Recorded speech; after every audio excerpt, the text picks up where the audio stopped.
An ordinary man, insurance executive, 45 years old, stumbles to his death on a subway platform in New York City. Or does he? Unbeknownst to his wife or child, his brain is rescued from the accident scene by a secret branch of the United States government and put into the body of an artificially produced 26-year-old man who has the strength of Superman, the speed of Michael Jordan, and the grace of Fred Astaire.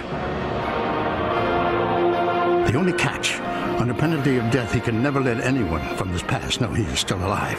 And that, my friends, is a problem. For this man is desperately in love with his wife, his daughter, and his former life.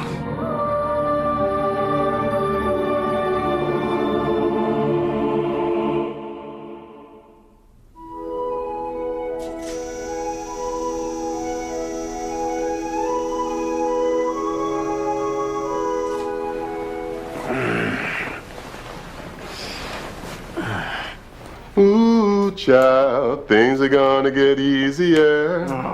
Ooh, child, things will get brighter. A nightmare about that mad scientist Don Cornelius. Ooh, child, things are gonna get easier.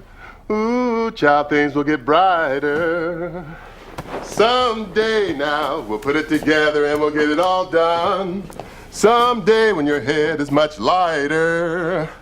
Lighter? My head's removable. Someday now, we'll walk in the rays of a beautiful sun. Someday when the world is much brighter. Everybody, ooh, child, things are gonna get easier. Why can't I at least pick my own song to sing in the shower? La, la, la, la, la, la, la, la. Good morning, Mr. Wiseman. Says you. And to what do we owe this burst of good cheer? I'm dying from the monotony, Doc. Every morning it's the same thing. 6 a.m., the shutter's open, the sun comes in, you serenade me, and then you feed me gruel, and you exercise me till it's afternoon.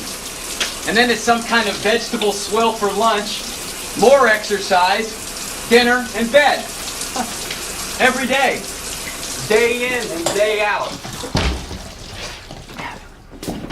You heard. Variety is the spice of life. Wake me up at 7:17 sometime. Go wild. Put some raisins in my bran. Bosco in my milk. I need a change, Doc. And a change you shall have. You're kidding. I kid you not. Tomorrow we're going on a trip to the mountains. A trip to the mountains? For survival training. Survival training? Sure. You're gonna love it. We drop you from a plane smack in the middle of the Adirondacks without food, water, or compass, and see if you can find your way back to civilization. Boy, you do no fun. And to keep things interesting, my entire staff will be out there stalking you. Stalking me? Mm-hmm. With these. Really, you spoil me. Now, forgive me for telling you something you already know, but I think it bears reiterating. I'm not bulletproof. Really? You sure? Ah! My God! You survived. And that was a really tough weather duty paint. Now and again, try to remember who I am. We only want what we can't have. And what we can't have, yeah. Now and again, try to remember all you can. We only want what we can't have. And what we can't have, you do. We never see what's good until it's left behind. We only want what we can't have. And what we can't. Mom! Mom! Mom! It's starting.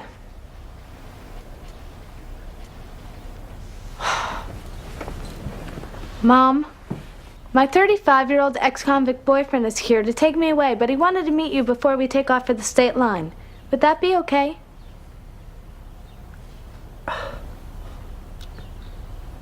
Hi, honey.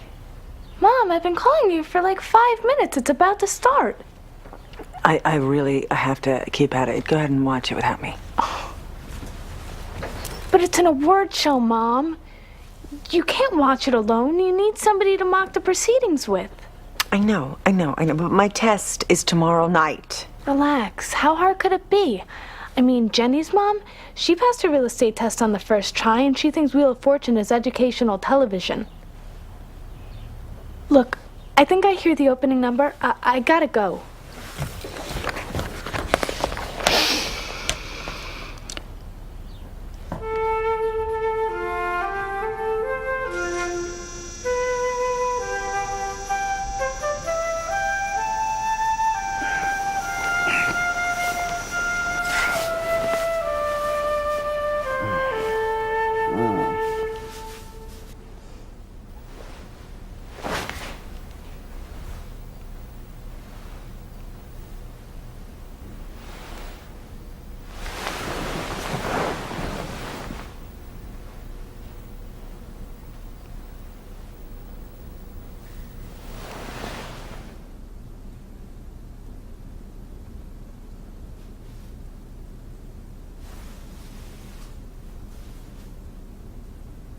Hello?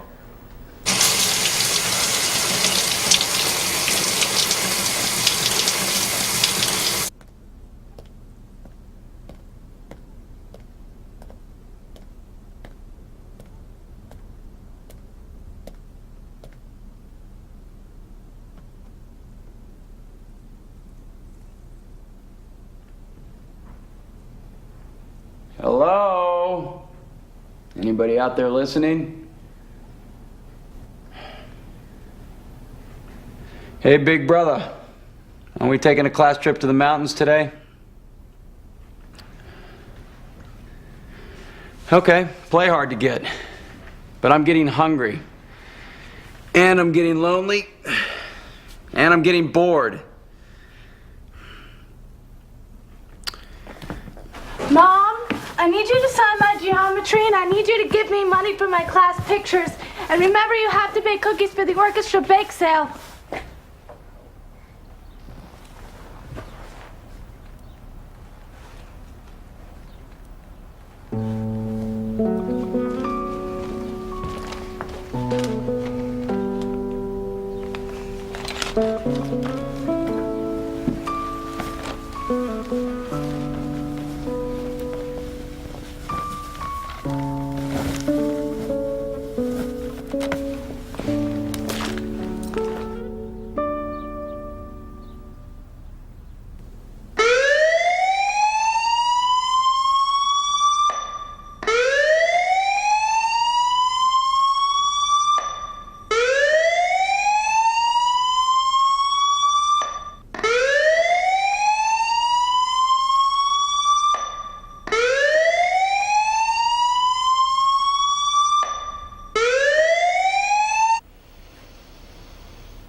What is there to be afraid of? There's nothing to be afraid of. It's just a multiple choice test.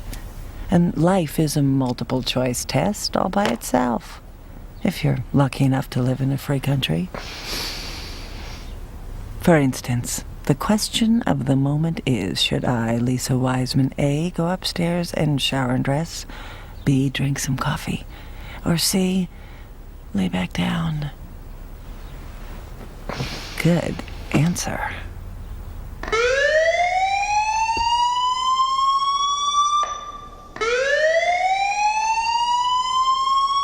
Excuse me?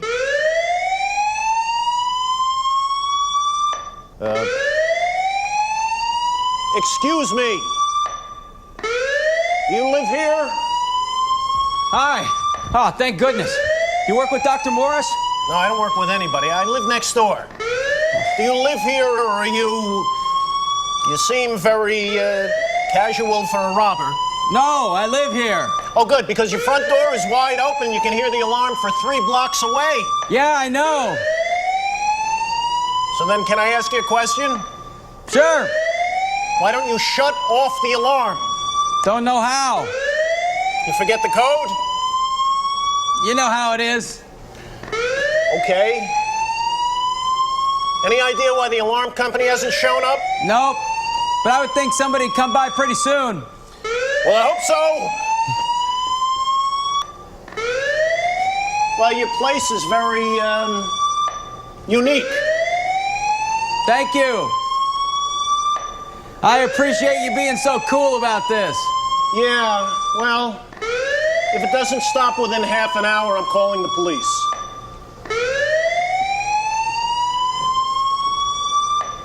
Right.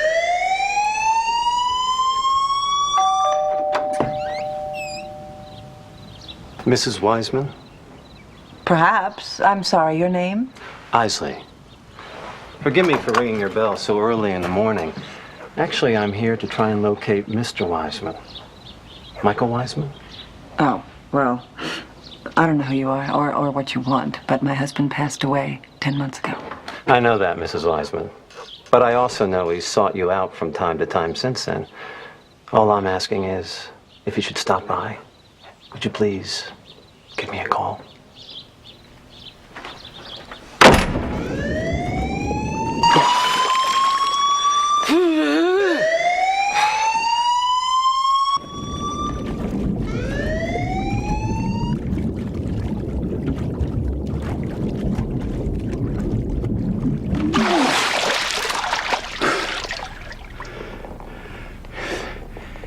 Doc?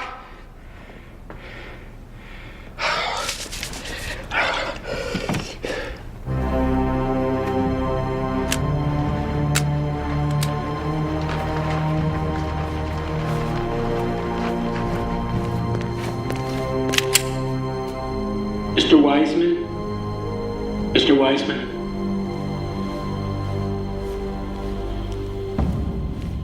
Your friend, Dr. Morris, sent us here. He asked us to bring you. Bring me?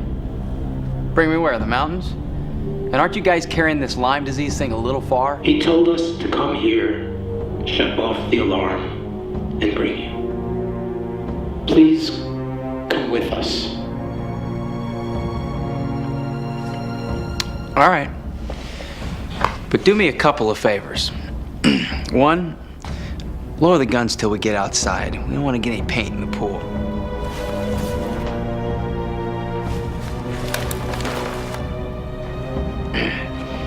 Two, radio ahead and let them know I'm hungry. Real hungry. And angry. Really angry. But nothing a little chocolate cake couldn't fix. Look, I'm not expecting miracles. Just take your best shot. Even if all I get are a couple extra croutons on my salad, it's worth it to me.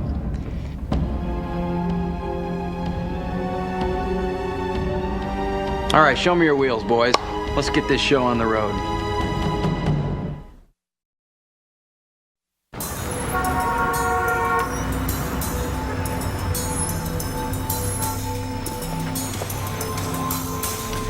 Hey, if we're headed to the mountains, how come we're still in the city and headed south?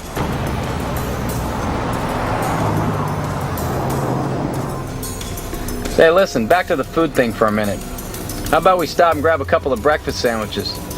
You know, a couple slices of highly processed bread with eggs, sausages, some fried potatoes on there. We could even pick one up for the doc. He'd like that, don't you think? Yeah, sounds good.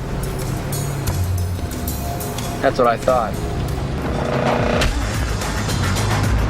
Let's see what kind of paint you're packing.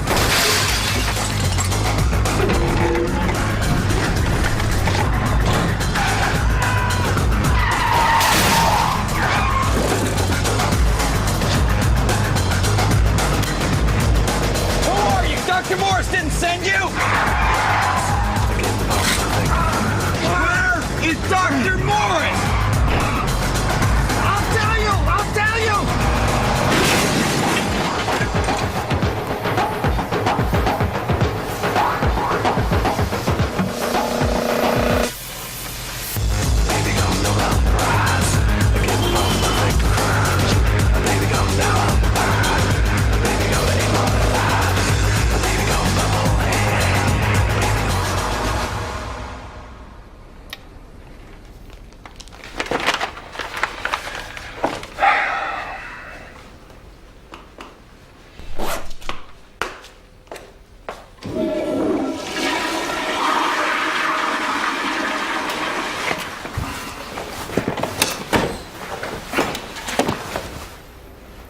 Pardon me.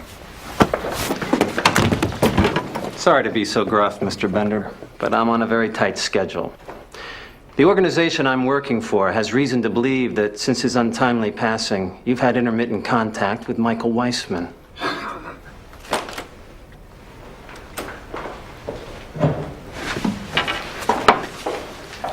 My people are prepared to pay $1 million if you can facilitate a meeting between us and the gentleman in question. But the gentleman in question is dead. $1.5 million is as high as I'm authorized to go.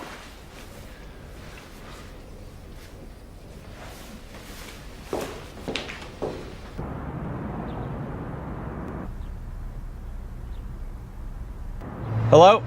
I'd like to report a kidnapping.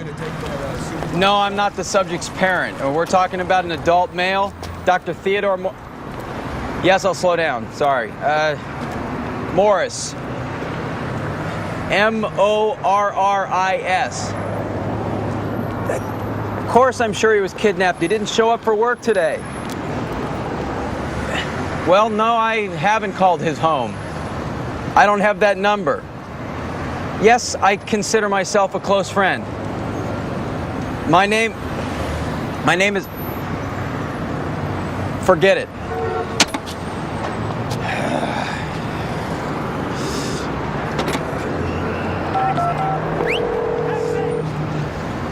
Welcome to National Information Assistance.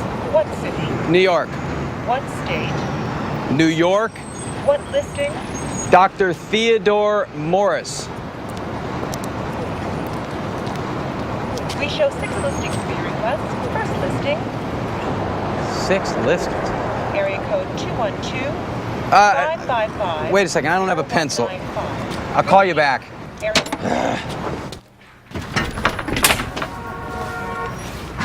Excuse me, do you have a pencil I could borrow for like 5 minutes?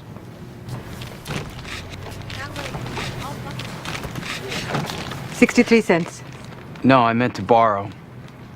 63 cents. You don't understand. I just want to borrow. 63 cents? Man.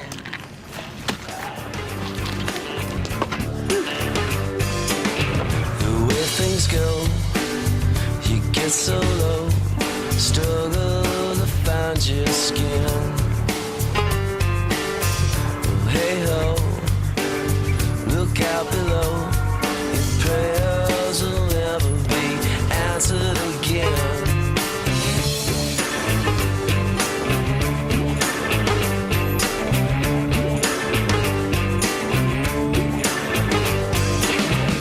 Phones still ring, sinners sing, speakers are speaking code. What now? Well, anyhow, our prayers will never be answered again.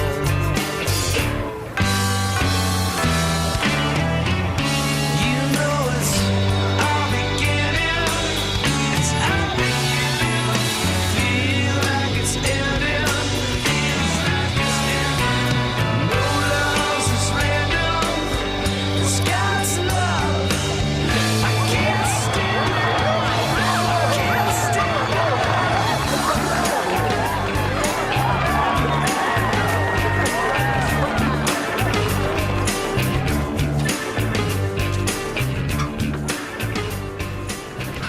63 cents. 63 cents. Forget that. I want a pen. You sure? $1.98. Sure, I'm sure. I'm loaded. And a pad. Gee, are those peanut butter cups you got back there? All right, I'm looking for a Dr. Theodore Morris. You don't have a doctor? Just a Ted. All right, thank you anyway.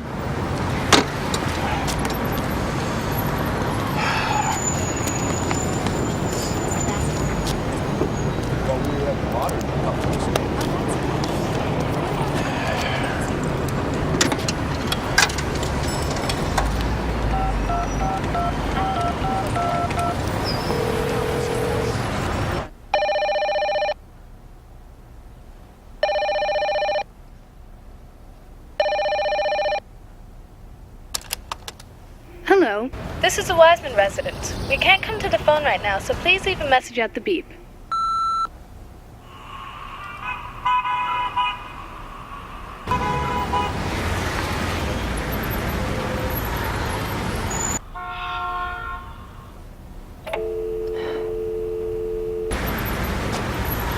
First right, then a left, another right, second door, talk to the officer on duty. Next. Hi, I've got two things. First thing? Well, I'd like to report a missing person. Name? The missing man's name is Dr. Theodore Morris. And you are? Unimportant. Unimportant? Look, I've already tried calling this in, and you people keep getting hung up on who I am instead of who the missing person is. I'm not missing, Dr. Theodore Morris is, and he's a very important guy. A very important guy? Very. He works for the government doing top secret work. I mean, I don't know who you call to check those things out, but I'm sure you do, and you should call and check. Dr. Theodore Morris, he's missing, and it's bad. This, Dr. Morris, he wouldn't be your doctor, would he? We are involved in a highly sensitive project, yes. But I really can't say more than that. I had a hunch. Let's move on to the second thing. Excuse me? You said there were two things. Oh, yeah. Would it be all right if I just hung around here for a while? Well, we generally don't encourage that kind of thing. No. The reason I ask is, it's hard to explain, but if I stay in one place long enough, the people who keep tabs on me will eventually track me down. I see. And you want that. Can't they track you down outside? Well, sure they could. Of course they could. But I've also got these other fellows after me. I'm gonna guess. Bad fellows. Yeah. And I just figured that if I stayed in here, the good guys could find me, but the bad guys would stay away. Well, that's sound thinking, my friend. But unfortunately, the only people allowed in here are people who are reporting crimes or people who have committed crimes and are under arrest. Now, what I'm going to do is this. I'm going to ask one of the officers upstairs, make some calls and see if there really is a Dr. Morris. Because frankly, you sound to me like you could use a doctor of some sort. Thank you. Take a seat over there. Give me a couple minutes.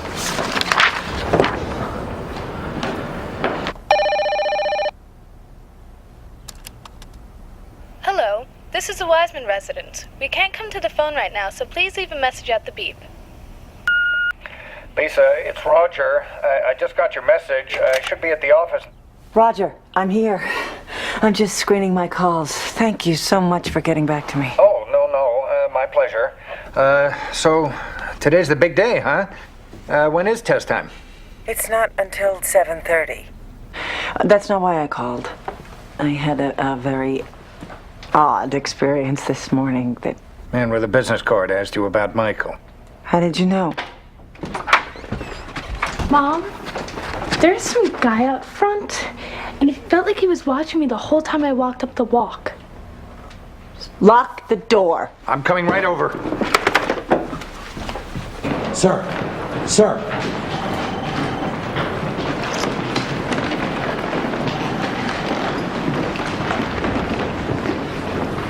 The fellas upstairs made a couple of calls. You wouldn't be Mr. Wiseman, would you? What if I were? And you've been straight with me all along. Turns out your friend is an important fella. And apparently, he knows a lot of other important fellas, and they've been looking for you. Well, I figured they had to be. Come on, let's go upstairs, talk to some people, see if we can't get this whole thing straightened out. You're a very popular guy, and from what I hear, very special. It's nothing really, just happened to be in the wrong place at the wrong time. Well, I think these guys will be able to help you, Mr. Wiseman.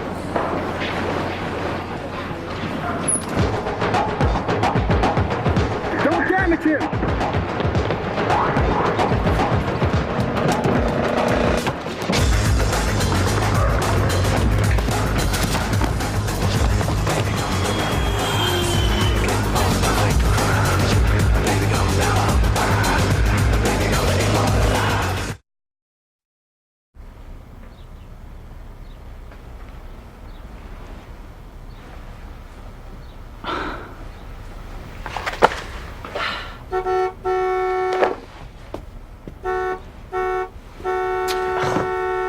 It's Uncle Roger.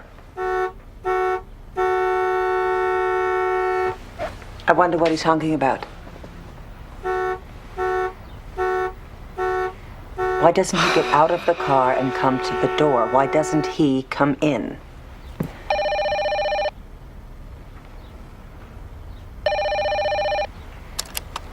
Hello, this is a Wiseman residence. We can't come to the phone right now, so please leave a message at the beep. Lisa, it's Roger.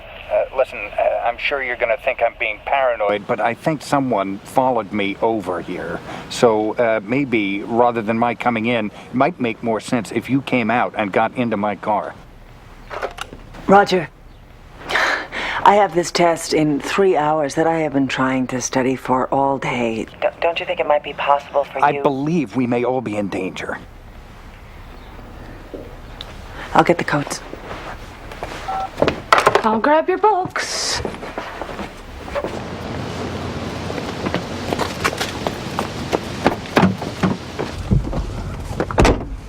He gave me this. Where are we going? Wow, he found you too. What does it mean? Well, I fear it's all some hideous, terrible mistake. The man to whom I spoke seemed unwilling or incapable of accepting the idea that Michael is gone. Isn't the point of having a car to move? I mean, if some guy's following us, trailing us, I mean, you're making his job a lot easier by just sitting here in the driveway. Heather, wait a second. I'm starting to think that maybe we're overreacting. I mean, a strange man came to my door. He didn't hurt me. He didn't threaten me. Yeah, he spoke to me a little, sure, but he also gave me his phone number. No, if he was up to no good, he wouldn't give me his phone number, would he? You got a point there. Let me call him. And tell him what? You can begin by telling him where Mr. Wiseman is. There's nothing to be afraid of. I just need some information. Once I have it, I'll be on my way. May I join you? Get out of the car! Go to Gretchen's and stay there. Don't come home till I call you. May I just ask a question? Who is it you're protecting? Your government? How do you think the organization I work for heard of your husband, if not through someone in your government who was forced or bribed or just sought to impress by sharing this deep secret? What secret? I don't know what you're talking about. My husband sold insurance. He had nothing to do with the government. He voted, he paid taxes. That's it. We're just regular people. I have a little girl. I'm supposed to take my realtor's test in 3 hours. Winter's coming, so tomorrow I have to rummage through the basement and find the snow tires, and I don't know what a snow tire looks like. That's it. That's who I am. And I'm even less. Want to see where he lives? Where your husband's lived since he died? Well, go fish.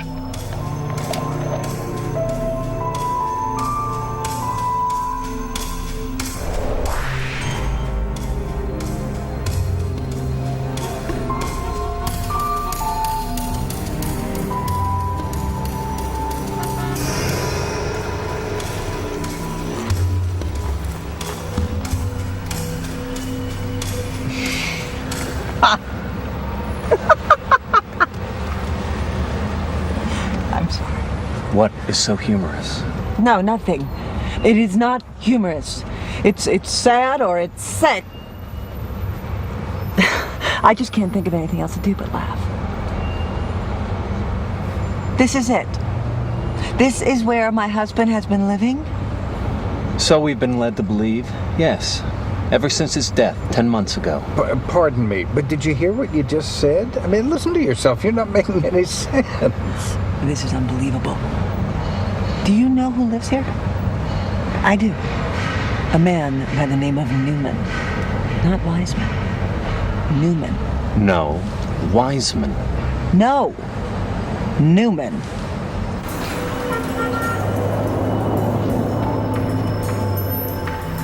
Dr. Morris. Doc.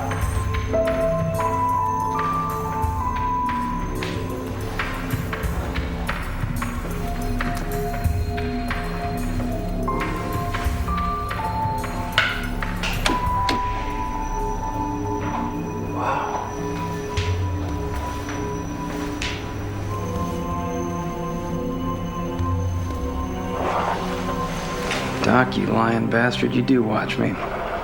Just kidding. Oh, this is hysterical. You have obviously confused my late husband with Mr. Newman. Mrs. Wiseman. If you knew how completely different they were. Michael was so solid, and Mr. Newman is, well, it's like this place. Strange. And he works for the government. Yes, I know. The IRS. No. Yes. I even helped him with an investigation at the firm I work for. Although I'd appreciate it if you kept that strictly between thee and me. And what's with the spaces? We were led to believe Mr. Wiseman might be biologically volatile. That he might carry some disease or pestilence. Right. Look, once and for all, Mr. Wiseman isn't carrying much of anything these days. And if he were, trust me, that woman would be dead. She's kissed him. I am leaving now. Roger, my test starts in 1 hour and 10 minutes, and I am not missing it. And as for you, you are obviously the victim of a hoax, no doubt perpetrated by Mr. Newman. Perhaps relating to his IRS work. I don't know. That's not my problem. My problem is that I don't like strangers coming to my door and frightening me and my daughter. And I don't like men parked in front of my house, watching my comings and goings, and I don't appreciate people sullying the memory of my husband with nonsensical stories about where he lives now that he's dead. So as soon as I get home, I am calling the police, and I am going to give them your phone number, and I will be providing them with your description. Roger, come on. Isn't she great? Do you know a Dr. Theodore Morris? Dr. Morris is a scientist who committed his life to building an artificial man. Your government financed him to the tune of billions of dollars, and apparently, sometime late last year, he succeeded, save for one small thing. He could not synthesize a brain. That he needed a transplant from a living human being. Oh my God. I'll bet you watch lots of shows that aren't listed in the TV guide. I'm deadly serious, Mrs. Wiseman. There was one problem Dr. Morris couldn't solve, one obstacle he couldn't overcome. Don't tell her. And it forced him into an ethical dilemma that threatened to derail the project. No. All of his work was about to go down the drain. Without a mind, the beautiful body he built would never live. His salvation, Mrs. Wiseman, was none other than...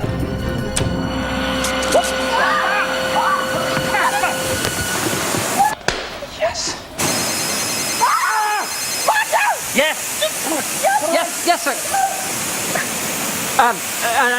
No, sir, they're not being very cooperative.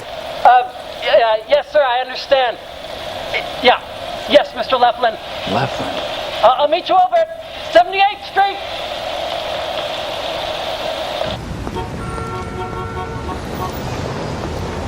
$3 million is my final offer. $3 million? Come on, Roger. All right. It's a $1,200 suit. The least they could do is pay for the dry cleaning. Fine, sure.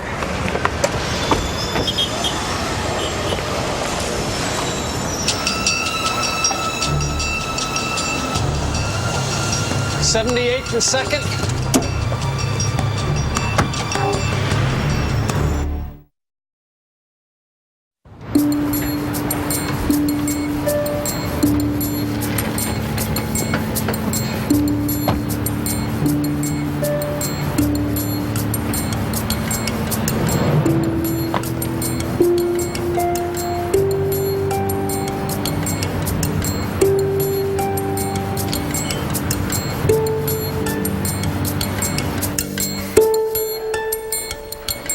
Yes, sir? Yes, I'm here for Mr. Lefland. Yes, sir. The memorial's on the 2nd floor. The memorial? Do you want to sign the guest book? Or did you do that at the funeral yesterday morning? Yesterday, funeral. Thank you.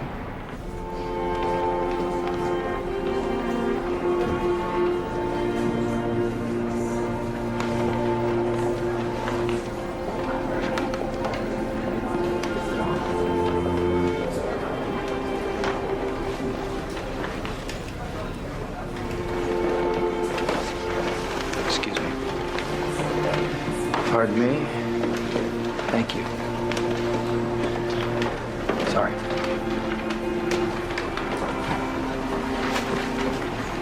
Hi there, friend of the bride's. I believe you've been looking for me. Michael Wiseman.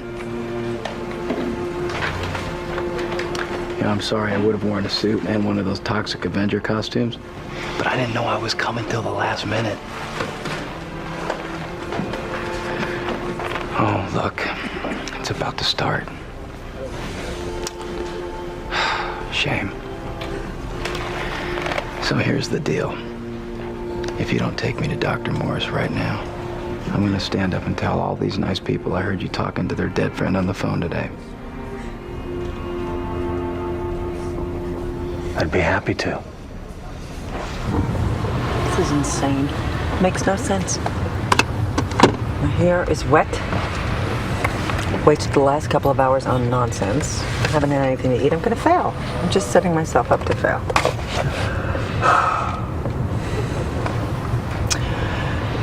Maybe you should just take me home, and I'll take the test the next time you offer it.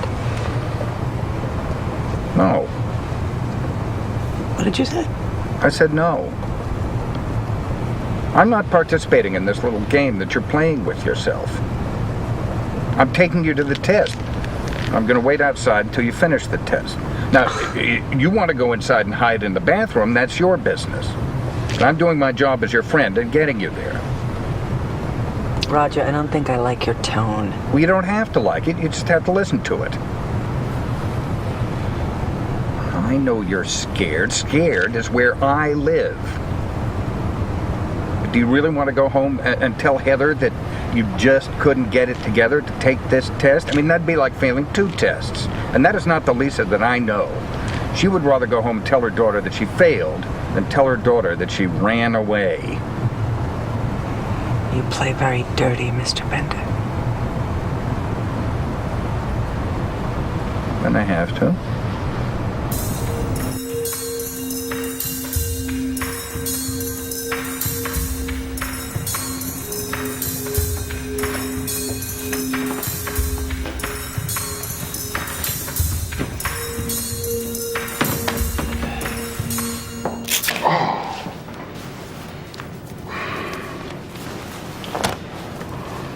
Okay, I think that's quite enough, Mr. Wiseman.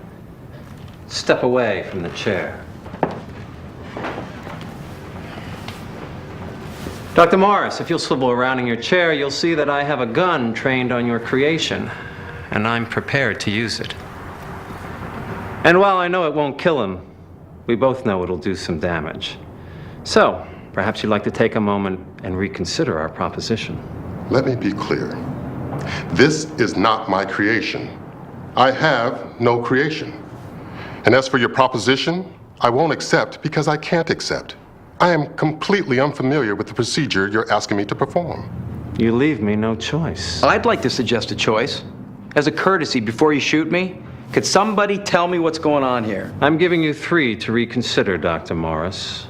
1. What's going on here is an attempt at a misguided business proposition. Mr. Leflin here is under the mistaken impression that I've transplanted a human brain into a man-made Superman. 2. What do you mean, Mr. Lefland? He's not Mr. Lefland. In fact, I heard him speaking to the late Mr. Lefland not more than an hour ago. 3. Wait! I've been listening. The doctor's right. There's no need to add a charge of murder on top of everything else. It seems we've been misinformed, son. Hand me the gun. I'm sorry, Father. You two are father and son? Okay, now I'm completely confused. Not nearly as confused as we have been, apparently. The woman that I was led to believe is your wife apparently is not. A man that was supposed to be your closest friend knows very little about you. And this biological threat you supposedly represent, clearly groundless. A man of my age and experience should know better than believe stories told to him by his friends in the government. But when you're one of the richest men in the world, and you hear whispers, rumors, that there exists a man who could give you what no money can buy, a new life. When you wake up in the morning racked with pain, when every breath you draw is a chore, well, you are determined to find this man and convince him to do this extraordinary thing for you. First you offer him money, billions. When that doesn't work, you find what you think he values most, and you threaten to destroy it. That's why you sent your men after me. You even stage your own death, arrange your own funeral to facilitate the operation you know the doctor will perform. It was a good plan. Had there actually been such a man who could do such a thing? But clearly, on so many levels, we were profoundly misinformed.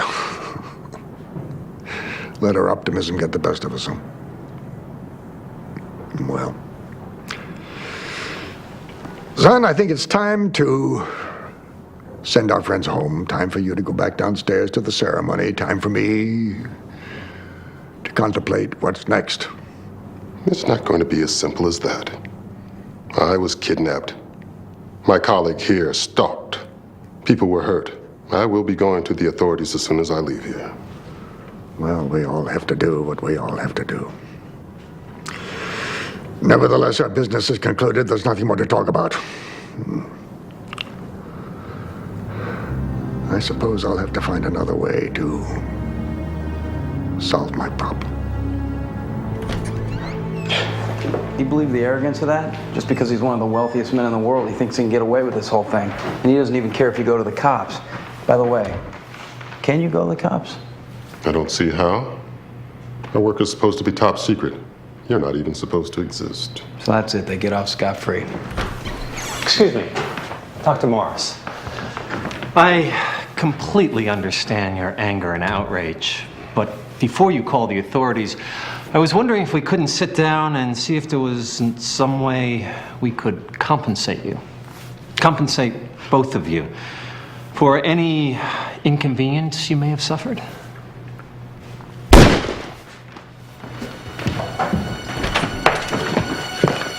Dad, what have you done? I guess the awful truth is, no one ever gets through this life scot-free. You call an ambulance. Let me see if there's anything I can do.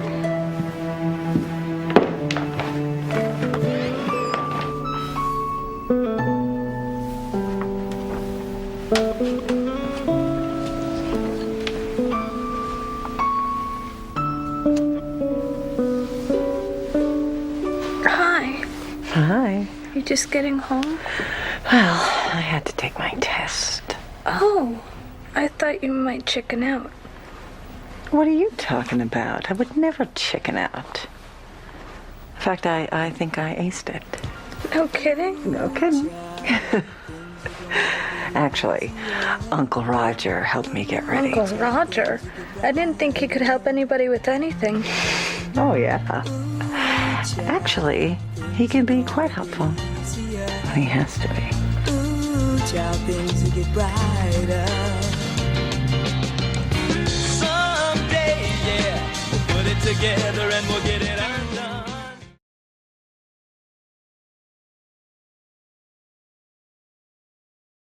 Give me a sign.